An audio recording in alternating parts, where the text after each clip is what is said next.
All right, thank you very much. We're here today to talk about residency and relocation.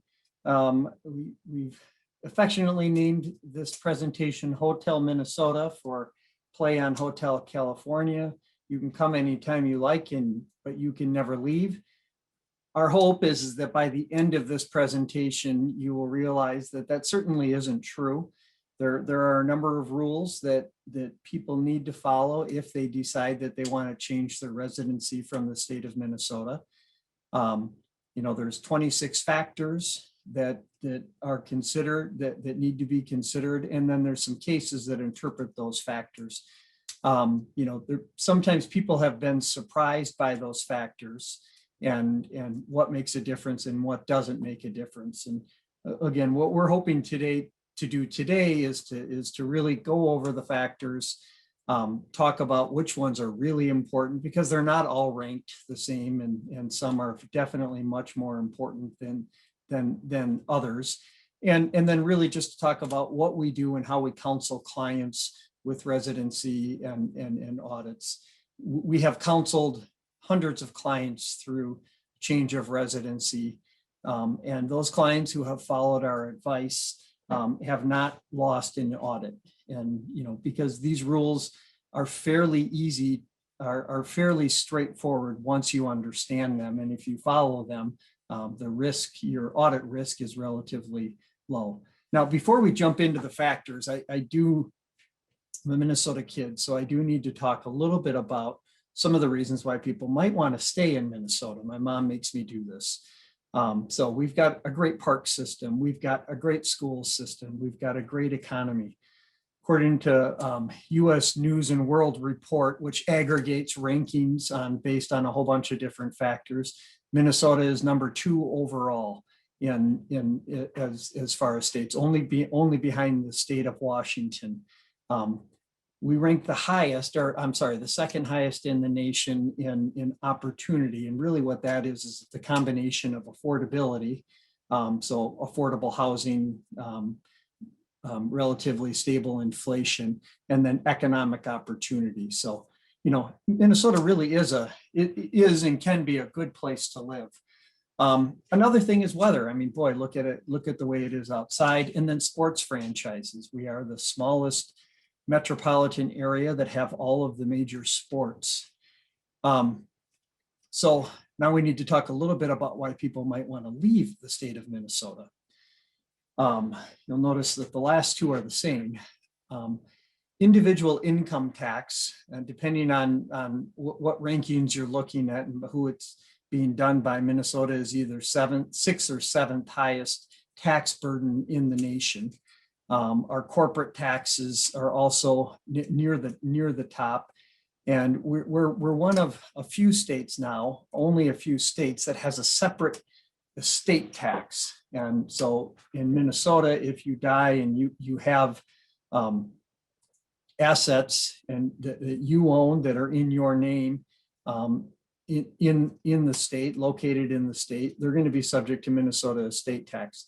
If you're not a Minnesota resident, but you own real estate or hard assets that are in the state of Minnesota, you're going to be subject to a Minnesota estate tax. That tax rate is 16%, and it kicks in at over $3 million of assets. Again, we are one of the few states left remaining that has a separate estate tax. Again, from an income tax perspective, our top marginal rate is actually the 7th highest. So it is not the highest, but it is one of the highest in the nation. Weather, obviously, Minnesota has nice weather this time of the year, but there's many people who decide to leave here based on the cold and the ridiculous hot that we get. I think Montana and North Dakota are the only states that have a wider degree between the high and the low. And then sports franchises, accepting the Lynx, because the Lynx made us very proud a number of years in a row. But if you look at the major sports franchises, Minnesota is the 3rd has the third longest championship drought. We're only following Buffalo and San Diego. So perhaps those are some reasons why people might not want to stay in Minnesota. So, there are definitely reasons why people might want to leave the state of Minnesota. That don't necessarily have to do with taxes and the weather. But what we find in our practice is that those are the two primary motivating factors that we have, and that why clients might want to leave. If you leave the state of Minnesota and you sever enough ties, and if you were to completely sell all of your Minnesota assets, you don't have a Minnesota home, and you move to another state, really actually move to another state, Minnesota doesn't really have any way to continue to tax you. Where people get into trouble is when they move to another state, but they still keep ties to Minnesota, whether it's a house or a business. If you have a business in Minnesota and you're earning income in Minnesota, I'm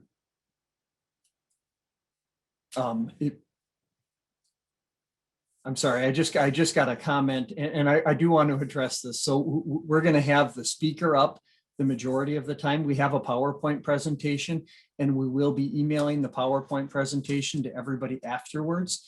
So the majority of the time that we're talking, we are going to have us up rather than the PowerPoints. So if you maintain property, you keep property in Minnesota, again, whether it's a business or a house, that's where people get into some issues. If you completely divest of all of your assets in Minnesota and you leave, there is very little room for Minnesota to continue to tax you.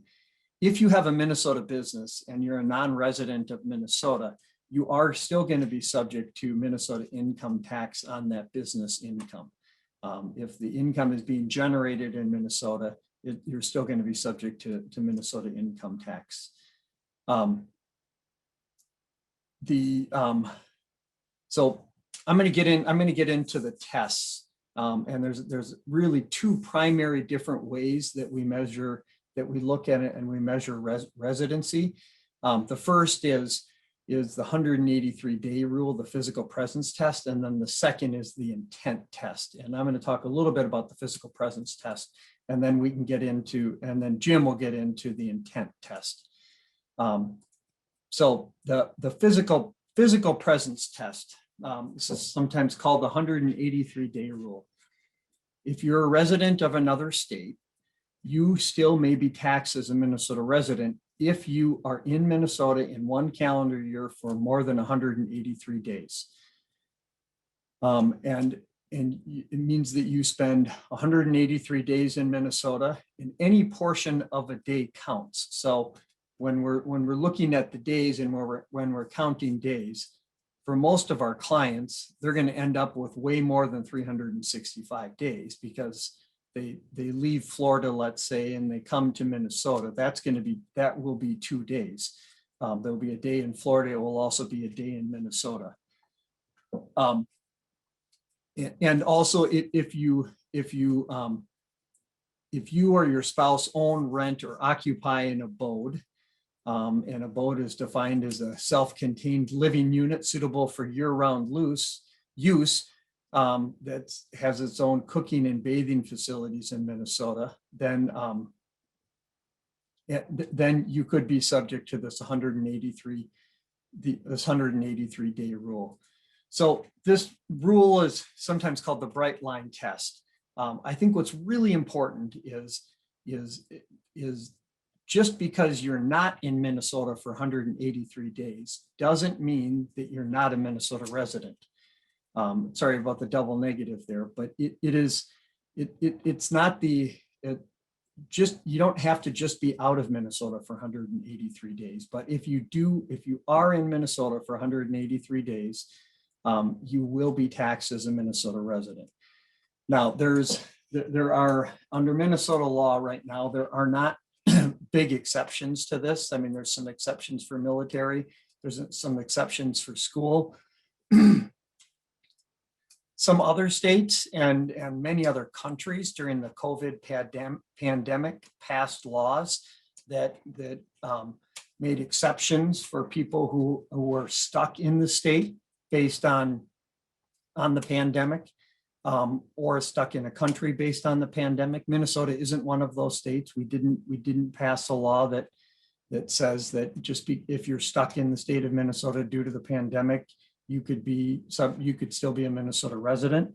There are some cases. One case that our partner Susan Gertner tried, that if somebody is here involuntarily, if they are in the state of Minnesota involuntarily and they're here for more than 183 days, they could still be taxed as a Minnesota resident. So as far as we know right now, there haven't been any Minnesota cases there haven't been any Minnesota cases relating to the pandemic. But we would think, just based on the other prior case law and the way that the rules work, that there isn't going to be a health exception. There won't be an exception. Just because you're stuck in the state of Minnesota because of the pandemic doesn't mean that the 183-day rule doesn't apply. So in many ways, this rule, this physical presence test, the 183-day rule, is pretty easy. I mean, it's kind of a bright line test. If you're here for 183 days, you're going to be taxed as a Minnesota resident. Where most of the interesting fact scenarios and the cases are, almost all of the cases that have been reported and decided either by the tax court or the Supreme Court, have been on the intent test. And so that's when you have somebody who hasn't met the physical presence test. They haven't been in the state for 183 days, but they're still taxed as a Minnesota resident. And so Jim Thompson, our colleague Jim Thompson, is going to be talking about the intent test and how that can apply. Great, thanks, Matt. So as Matt just discussed, one way in which you can be treated as a resident for Minnesota income tax purposes is if you're present in Minnesota for more than half the year. But as Matt also mentioned, just staying out of the state for at least 6 months is not enough on its own to avoid Minnesota income taxation. And that's where this question of domicile comes into play. If the Department of Revenue determines that your domicile is in Minnesota, you're still going to be taxed as a Minnesota resident. And where the 183-day rule is a purely objective analysis, as Matt mentioned, it's a bright line rule. The question of domicile is much more subjective, and it's ultimately a question of the taxpayer's intent. So first, just for definitional purposes, what do we mean by domicile? And every person has one domicile at any given time, and that domicile is determined by a combination of two factors. First, bodily presence in a particular place, and then second, an intent to make that place a permanent home. Minnesota law defines domicile as, quote, that place in which the person's habitation is fixed without any present intentions of removal therefrom, and to which, whenever absent, that person intends to return. And importantly, once domicile is established in Minnesota, the law presumes that a person continues to be domiciled here until the facts show that another domicile has been established. So for income tax purposes, the burden is actually on the taxpayer to prove that he or she has adopted a new domicile outside of Minnesota. It's not on the Department of Revenue to prove that the taxpayer still resides in the state. Since determining where someone is domiciled requires determining their intent, which is inherently subjective, the Department of Revenue has prepared this list of 26 factors that Matt just mentioned. And they look at these factors to help figure out what the taxpayer's intent really is. And for those who want to look, these factors are codified at Minnesota Administrative Rules, section 8001.0300. But they can basically be broken down into 6 separate groupings. And we'll look at each of these groupings in turn and spend a little time looking or talking about how the courts have analyzed these factors. But one thing to note is that although the Supreme Court has repeatedly stated that no one factor is determinative, and domicile cannot be determined simply by counting up the factors for and against each state and weighing them against each other. The case law makes clear that some factors are definitely more important than others. One of those factors that is definitely not surprisingly a little more important than others is our first one, and that is physical presence. For this factor, the Department of Revenue and the courts look at the amount of time that a person is physically present in Minnesota versus the amount of time that the person is physically present in each jurisdiction other than Minnesota. So just like with the 183-day test Matt just talked about, determining how this factor shakes out is ultimately just about counting up days and putting them into columns. And the cases make clear that if a person wants to claim that they are no longer domiciled in Minnesota, they need to spend more time in a given year in their chosen domicile than they do in Minnesota. And that may seem obvious, but I do want to reiterate it. Many people think that so long as they spend more time outside of Minnesota than in it, that's it, they're fine. As a result, there are cases where you'll see that someone spent 130 days in Florida and 60 days in Nevada or Arizona, and then the rest of the year in Minnesota. And they end up thinking that since they spent 190 days in aggregate outside of Minnesota and only 175 days in this state, the presence factor will weigh in their favor and they're fine. But that's not at all how it ends up working out. What the courts really want to know is what jurisdiction you spend the plurality of your time in. And if you want to claim that you're no longer a Minnesota resident, the answer really better be the state you're claiming as your new domicile. And the importance of this first factor really can't be overstated. And Matt may know otherwise, and Susan Gartner, who we hope will be able to join us a little later, may also know otherwise, but I am at least not aware of any recent case in Minnesota where the court ruled in favor of a taxpayer on a residency challenge when the taxpayer spent more time in Minnesota than in their claimed domicile. So at the end of the day, okay. Yeah, I've never seen that. Yep, it would be very rare. It would be hard to imagine, frankly. So at the end of the day, how do you prove physical presence?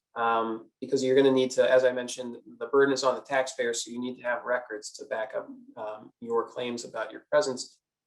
And the answer is detailed records, and these records can really be anything. If you look at the case law, you'll see things like credit card statements, airplane tickets, restaurant receipts, really anything that shows a date and a location.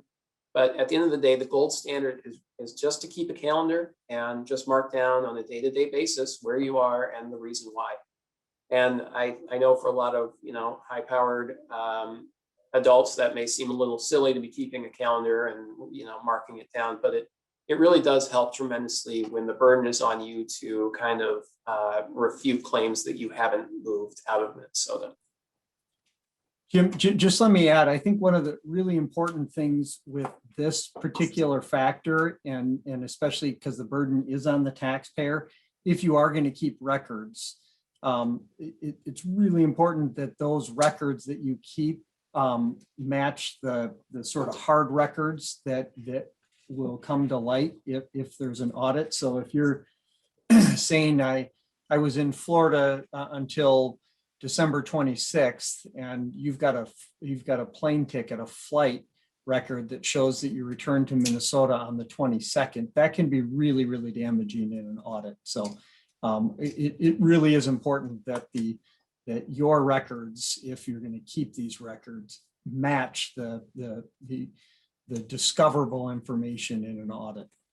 Yeah, Matt, I completely agree. Credibility is obviously a huge thing here. And, ultimately determining domicile when you're talking about these 26 factors is a question of facts, not really law so much. And it's a question of credibility. So as Matt mentioned, these records should be contemporaneous and they should definitely not be contradicted. If you lose credibility with the court, 99% of the time, it's going to be reported in the opinion, and you're probably going to lose your residency audit and your subsequent case.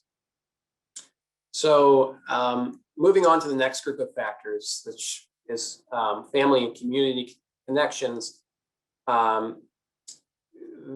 These are things that go to kind of, again, taxpayers' intent, and not surprisingly, The Department of Revenue takes the view that your family and the nexus of your social life will move with you when you take up a permanent residence in another state. In other words, they expect that if you say you're going to move to Florida, that your spouse and minor children will also be going to Florida. And you're not going to just simply keep flying back to Minnesota to see them and do things like play golf or go hunting or attend church.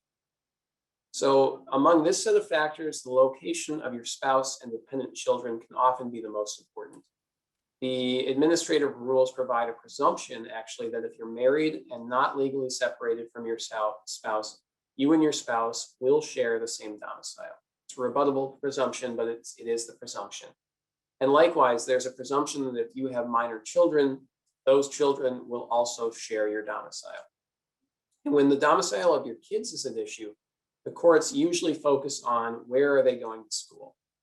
And if it's in Minnesota, it can be a lot harder to argue that you yourself have moved to a new state. And this is especially true, just want to mention it, if your kids are claiming some sort of resident tuition credit, such as in-state tuition at the University of Minnesota, or even at a school like Wisconsin or North Dakota if the tuition is based on reciprocity with Minnesota. So it's important to note, however, that these presumptions are not set in stone. Again, it's a factual analysis. And in fact, in the most recent tax court case dealing with residency, which I think our colleague Susan Gertner will be covering in greater detail later if she's able to join us, a taxpayer was actually able to convince the tax court that he was domiciled in Florida, even though both his spouse and his dependent daughter were admittedly domiciled in Minnesota. There was no question about that. And the court actually agreed with the taxpayer that there were valid reasons for the split in domicile within the family. And these were actually that the taxpayer had moved to Florida to pursue his passion for competitive trap shooting, of all things, while his wife and daughter needed to stay in Minnesota to ensure continuity of medical care for the daughter. Likewise, the courts have stated that the mere fact that adult children, as opposed to minor children, benefit from in-state tuition in Minnesota does not prove that their parents are still residents in Minnesota, since, as they note, adult children have the right to make their own choices about their domicile. So while it can be very difficult to establish a new domicile if your spouse and kids stay in Minnesota, I do want to stress it's not impossible. It's not the end of the world. All right, so other factors that the Department of Revenue and the courts look at when analyzing a taxpayer's family and community connections. Sorry, Matt, if you want to take it back one slide still. Include the location of club and other social memberships and where you attend church. The expectation is that if you move out of Minnesota, you're generally going to cancel your memberships in these organizations here and join similar organizations in your new domicile. At the very least, it is important in proving a change of residency that you generally spend more time with social and religious organizations in your new domicile than in Minnesota. So, you know, it can't be, if you go to church, it can't be just Christmas and Easter in Florida, say, and every Sunday in Minnesota. That's not going to cut it. You definitely have to kind of prioritize your new domicile. Jim, just let. Yep. So one question that we frequently get is on the memberships clubs, you know, golf clubs in particular, you know, if I'm a member of a very prestigious club up here, do I need to get rid of that membership? You know, it took me a long time to earn that. I got it. And my advice to those clients is generally no, but there's two things you should do. One is you should try to join a similar club in the place where you're moving to. And then two is you should change your membership in the local club to a national membership. Most of these clubs have a distinction between a local and a national member, and you're going to want to change it to a national member, change your address with the club. But you can generally keep a club membership, but it shouldn't be a local membership anymore. It should be a national membership. Yeah, I absolutely agree. And one thing additionally to note, a lot of what we talk about today is the fact that if you're making a move to Florida, say, which, you know, is frequently where our clients are going, you want to focus on joining organizations. You don't necessarily need to drop memberships in Minnesota, although it can be advisable sometimes. you just want to make sure that the organizations that you join in your new state are comparable. There's a case that we'll talk about a little bit later where someone was a member of a prestigious golf club in Minnesota. He moved to Florida and said, hey, when he got audited, he said to the Department of Revenue and then the courts, hey, look, I have a golf club membership here in Florida too. It's all equal. But with digging, the Department of Revenue pointed out that the golf club membership was a requirement of his purchase of a condo. It wasn't really a separate thing. It wasn't something where he was playing frequently. So it is something where you just want to consider the comparability of what you're doing in your new state versus the state that you're leaving behind. So just going back quickly, one more thing on kind of the family and community connections. There's one caveat here, and the administrative rules actually do prohibit consideration of charitable contributions when it comes to determining domicile. And that extends to participation with charitable organizations. So if you're passionate about a charitable organization that you've spent a lot of time with in Minnesota, and you want to continue to remain active with that charity, you can do so without any harm to your status as a domiciliary of a new state. The Department of Revenue won't consider it, the courts won't consider it. Unfortunately, there is a flip side to that, and the courts have made clear that they're also not going to consider your membership in similar organizations in your new domicile. So at the end of the day, charitable memberships are a bit of a wash. You shouldn't feel compelled to join a new one in your new domicile to prove domicile. Just kind of treat them as they are. Matt, I guess if you wanted to go back to the professional and business connections slide, that'd be great. Okay, so the next group of factors that the Department of Revenue and the courts look at have to do with the taxpayer's professional and business connections. And although these factors may become less important or at least less definitive as we move toward a world where anyone can work remotely from anywhere, for now, the view of the courts is that a taxpayer is unlikely to have truly moved out of Minnesota if he or she still maintains most business connections in this state. So just to take a look at some of these factors. First up are the taxpayer's professional licenses and professional memberships.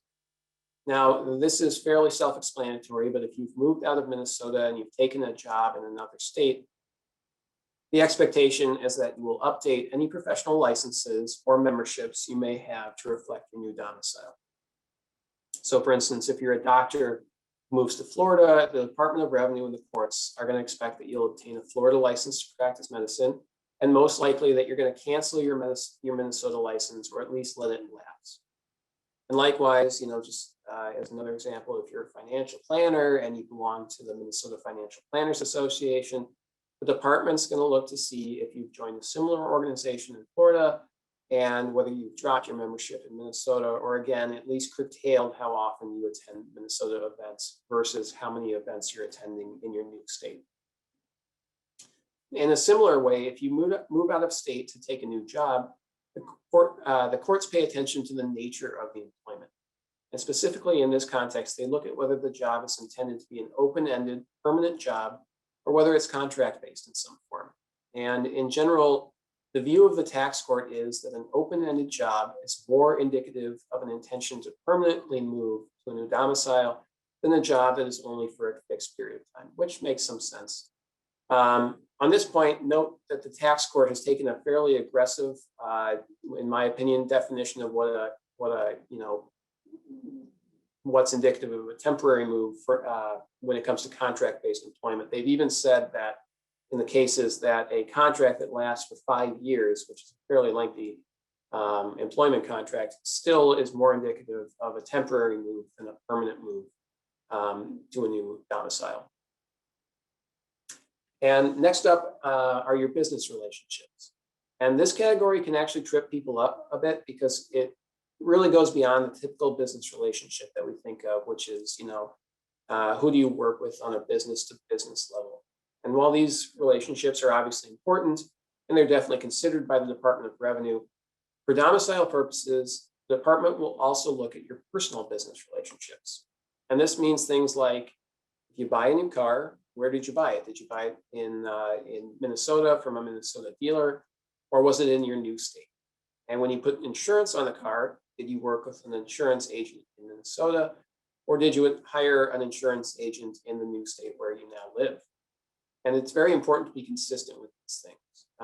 In a case from just a few years ago, the tax court actually dinged a taxpayer who claimed he had moved to Texas because even though the taxpayer took the time to buy a car in Texas rather than in Minnesota, he promptly turned around and drove the car back to Minnesota and then worked with a Minnesota insurance agent to get the car insured. And obviously that ultimately didn't look very favorable before the court.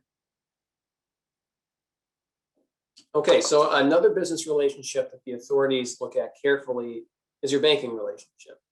And assuming you bank with a bank that doesn't have a national presence like Wells Fargo or Bank of America or something like that, it's very important to make sure that shortly after you move out of Minnesota, you open a new checking account with a bank located in your new state.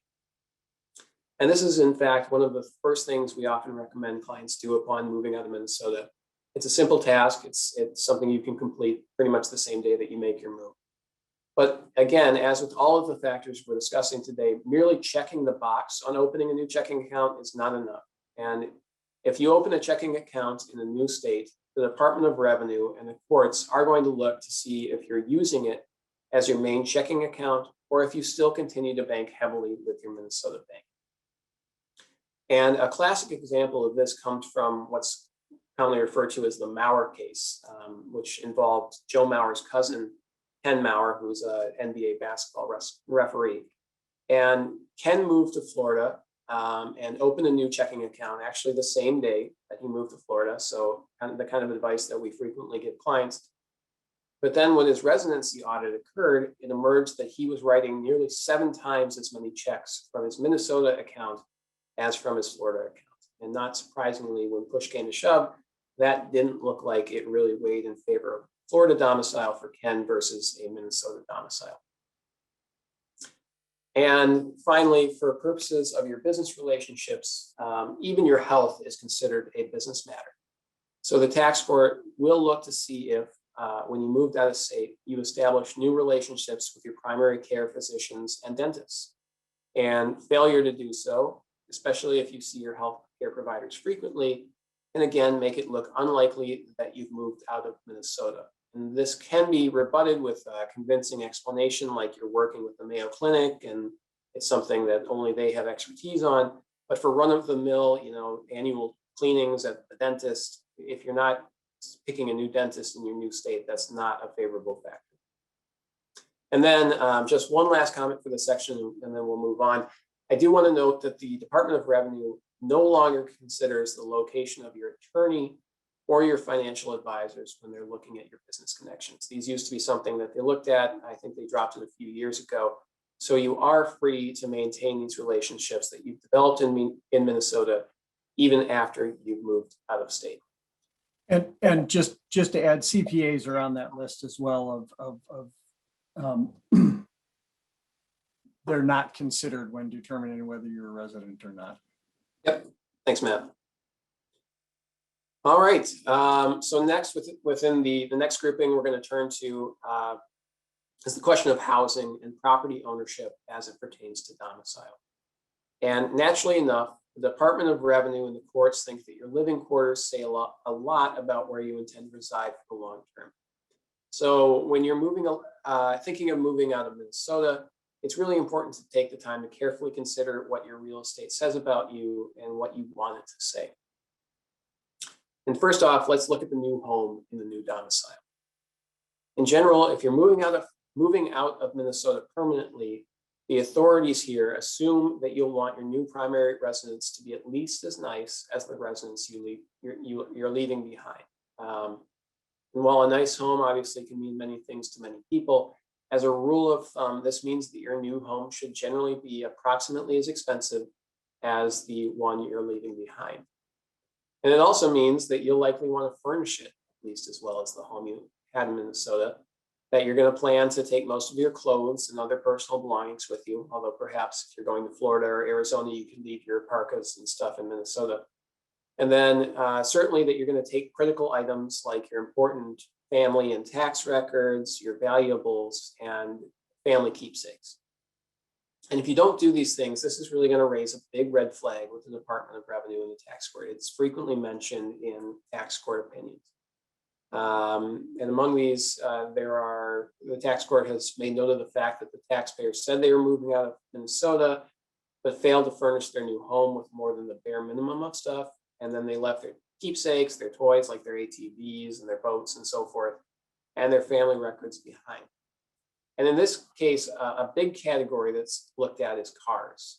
And just like with the home itself, the authorities really pay close attention to whether you take your primary car or cars with you when you move to a new state, or if you're choosing to buy a new car in that state, whether it's at least as nice as the primary car you had in Minnesota.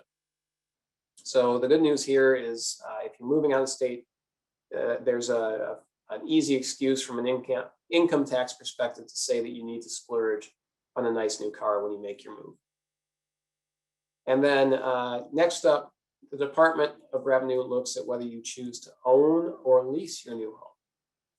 And pretty naturally, the expectation is that if you've always owned a home in Minnesota, it's likely that you'll choose to purchase a home in your new domicile rather than choosing to rent. Not surprisingly, renting a house or apartment tends to suggest that you view your new living situation as temporary, and temporary is a bad word when we're trying to establish a permanent move to a new state. So now let's turn to your old home in Minnesota, because the department and the courts will want to know what you did with it when you moved out of state. And generally, we say the best plan of action is usually, and not always, but usually to sell it, or at the very least list your primary residence for sale. And these actions suggest that you really are cutting ties with Minnesota and adopting a new home state. However, as with all of the factors we're looking at today, merely going through the motions of attempting to sell your house may actually backfire if you don't push it through. Again, turning to the Maurer case with Ken Maurer, Ken moved to Florida and then listed his primary residence in Minnesota for sale. So far, so good. Looks like what you're supposed to do. The problem, though, is that he chose to ignore his realtor's advice about what price to list his house for, and chose to list it for just an exorbitant amount of money that just wasn't justified at all. As a result, he never had any showings, and he actually never made a serious effort to promote the property through real estate listing services. I think when it came down to it, the only evidence that he could ever present that he tried to market the house was that his realtor put a few flyers at a local office building. So as a result, the Supreme Court actually concluded when it reviewed Ken's factors, that his actions here were much more indicative of someone who was not ready to cut ties with Minnesota than someone who was. So listing his house in this instance actually proved out to backfire. Again, with all housing factors, however, the court cases are clear that actual circumstances are relevant and they cannot weigh any of the rules of thumb I've just mentioned. So, for instance, the courts have noted that it is reasonable in certain circumstances to rent a home in a new domicile for a period of time if the local housing market is unstable. And this is even the case if your prior practice in Minnesota was always to own a home. And a prime example of this was cases that occurred or for tax years that converged with the housing crisis in 2008 and 2009. Obviously, people who were moving to Las Vegas or places like that were watching housing prices plummet, and they had a good reason to wait before they bought. So likewise, the courts have noted that in certain circumstances, failure to furnish a new home is not evidence that the taxpayer didn't intend to move, if the reason is simply that the taxpayer intended to furnish the new home with a house full of furniture that they had in their Minnesota house when that house sold. And then finally, the courts have noted that there can be legitimate reasons why someone would hold on to a Minnesota residence, such as because he or she had sufficient means and had no financial need to sell, and legitimate reasons to buy a less expensive residence in a new domicile if there was a desire to downsize or economize as children moved out of the house or something like that. And then just finally, in looking at where your primary home is located, making sure to update important records is essential. This is especially true of things like where you choose to homestead your house, informing insurers that a Minnesota home is no longer your primary residence, and even making sure just to do simple things like forwarding mail to your new home. This is something that came up recently in a case where someone rented a post office box, but in their new state that they claimed as a domicile. But the post office box was constantly overflowing to the point where the post office was just sending the mail back to Minnesota because they didn't have enough space to store it. And when that sort of thing happens, again, it doesn't look good for a claim that you've moved to Nevada opposed to Minnesota.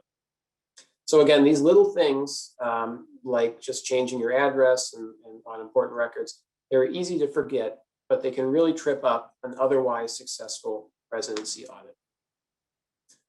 All right, last slide here, the last portion of the intent test are statements and declarations of legal residence. And these are the last things that the Department of Revenue considers. And this is things like what you've said about where you live, both now and in the past. And this again goes to the idea that when changing domicile, it can often be the little things, not the obvious big ones, that can trip up a residency audit. And not to spend too much time here, but the things that the department looks at when it comes to your statements and declarations of legal residence include where you've said you were domiciled in the past, the state that has issued your driver's license and other government IDs. And this frequently the court cases focus on concealed carry permits, actually. That's a very common thing that people seem to forget to update. They keep their Minnesota concealed carry permit. They don't get a new one in their new domicile, and that doesn't look good. And then they look at the domicile listed on legal documents such as tax returns, passports, and estate planning documents, which is a reason why we generally recommend that people quickly update their estate planning documents to match their new domicile of residence. And then also recreational permits, such as whether Minnesota hunting or fishing licenses were purchased by the taxpayer, and if so, whether the taxpayer purchased a resident or non-resident license. And then finally, last thing here, voting registration and voting history are frequently examined by the courts as evidence of domicile. And it's worth noting here that just registering to vote is usually not very convincing for the courts if it's not followed up with actual voting. It seems like a very easy thing to do. It's checking a box and it's not really taking actions. So it can actually seem like something of a sham move rather than a real change in domicile. Register and you don't vote. So if you do move, make sure to register, but then go and vote. And ideally, if you want to really do it right, do it in person. Don't do it through an absentee ballot. That's too easy to send in from Minnesota or some others. All right, so with that, that's kind of the intent test for domicile. And with that, Matt, I think I'll hand it off to you unless Susan was able to join us. No, Susan is here. So Susan is going to talk great. about, Susan is going to talk about the major cases. And Jim, you've touched a little bit on them. We've listed them here. And again, we'll be sharing this PowerPoint after our presentation. Great. Well, I guess it's time for me to jump in then to the audience. Thanks for participating. My name is Susan Gertner. I'm a partner at Lathrop GPM and work on tax disputes, have litigated tax disputes, including the case that Matt mentioned early in this presentation about, if you're Minnesota involuntarily for whatever reason, you could still be on the wrong side of the bright line. But what I'm going to talk about is basically a speed tour through 4 important cases in this arena. And the cases are very, very fact specific. Jim outlined very ably all the different factors that go into the court's determination, the commissioner's determination as to whether or not you have in fact established a new domicile elsewhere. Because those cases are fact specific, I think that if Matt talked about the 4 cases or Jim talked about the 4 cases, they'd talk very different aspects of the various decisions. So I'm just going to highlight some things that stuck out to me in reviewing those cases, starting with the Larson case back in 2013. What the taxpayer in that instance, Mr. Larson, tried to do unsuccessfully was to establish domicile in Nevada. And the motivation for him to try to establish domicile in Nevada, as opposed to other places, was that he had a business opportunity in the Vegas area.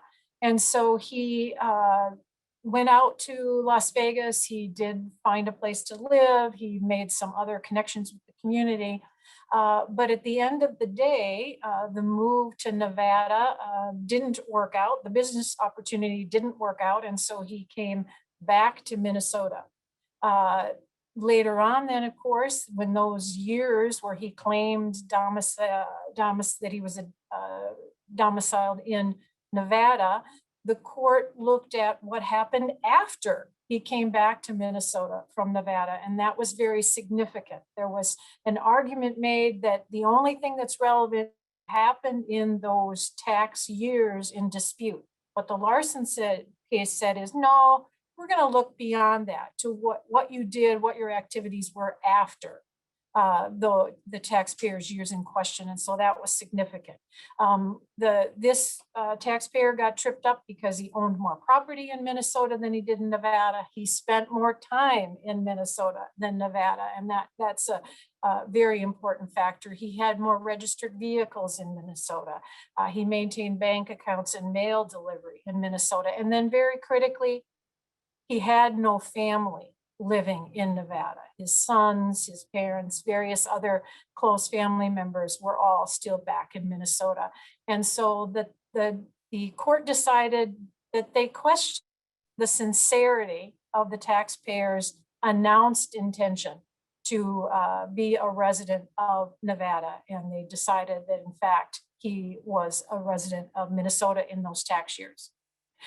The next case, which you've heard a number of aspects of from both Matt and Jim, is the Maurer case. And for those who might not remember back to Ken Maurer's career as a basketball referee, nationally, professionally, and otherwise. So he was all over the country throughout his tax years. And so he attempted to convince the court that he was domiciled in Florida. The court didn't buy it for a number of reasons, some of which you've already heard about. And I'll just highlight a couple of those reasons. One is, and Jim talked about, the relative value of your new home should be at least in the ballpark of your old home.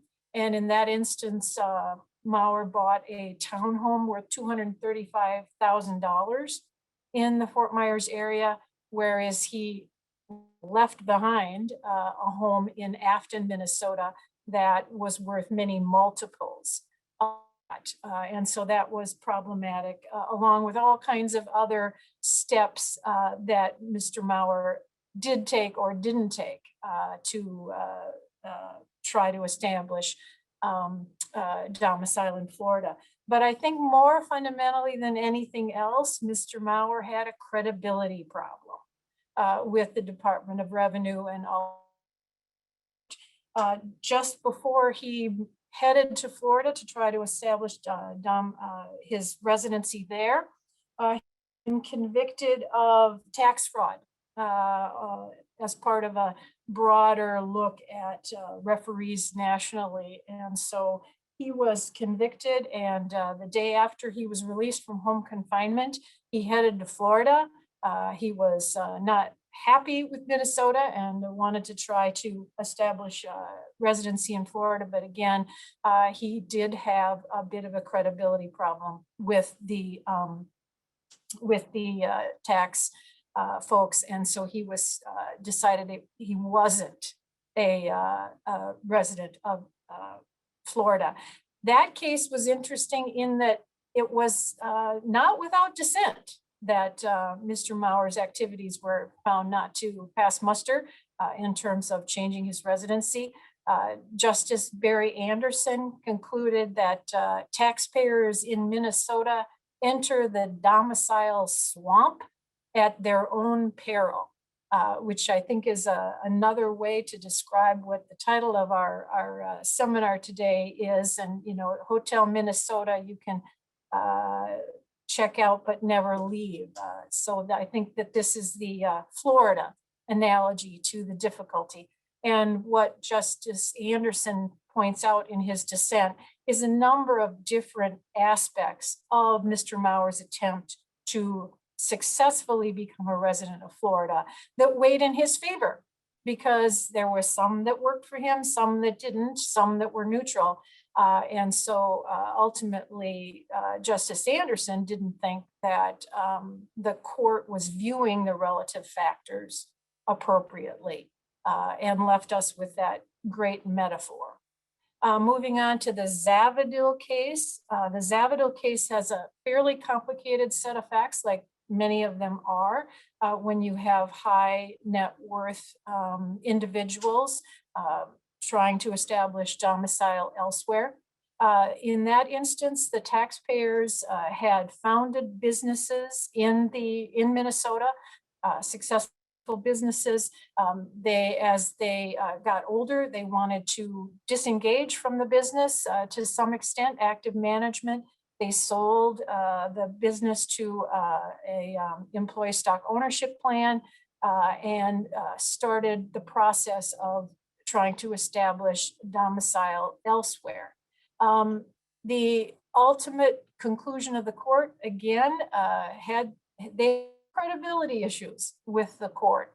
The stated intentions, what you're doing, we're moving to Nevada, are not taken at face value by the court in evaluating whether or not you've successfully left Minnesota and established domicile.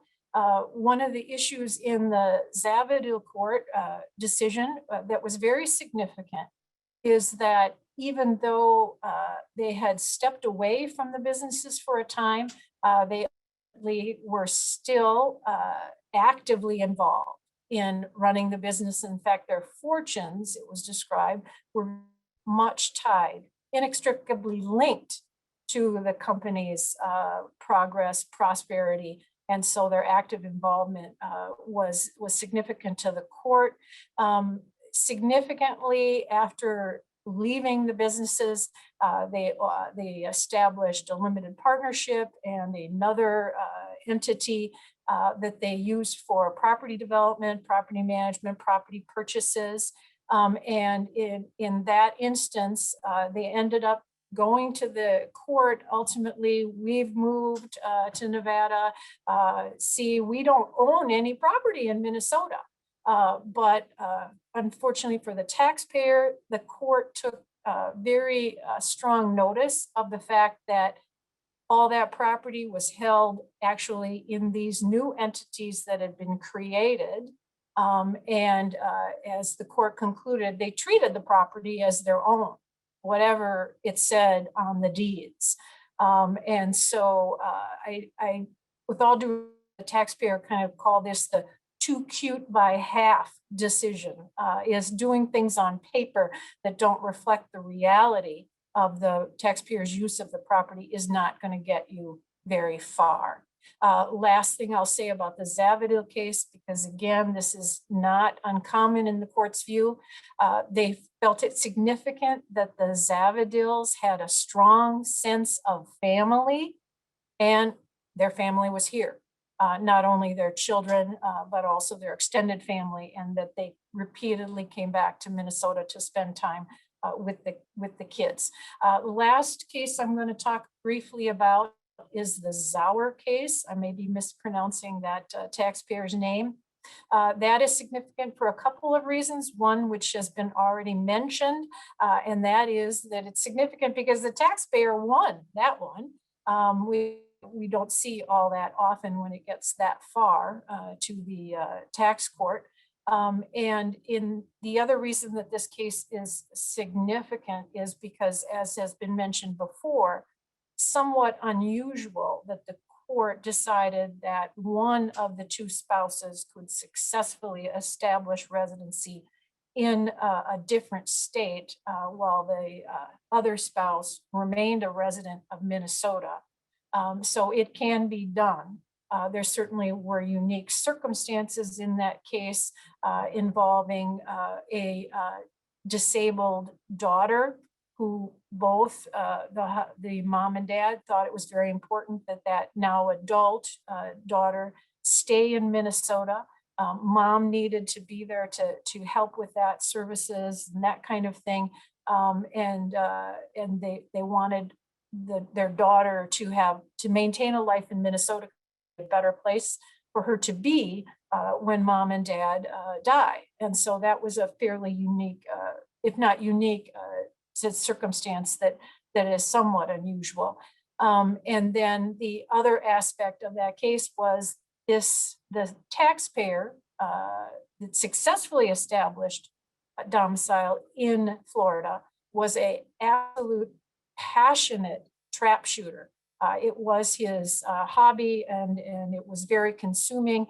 And he simply could do it a lot better and not more successfully and year round in Florida than he could in Minnesota.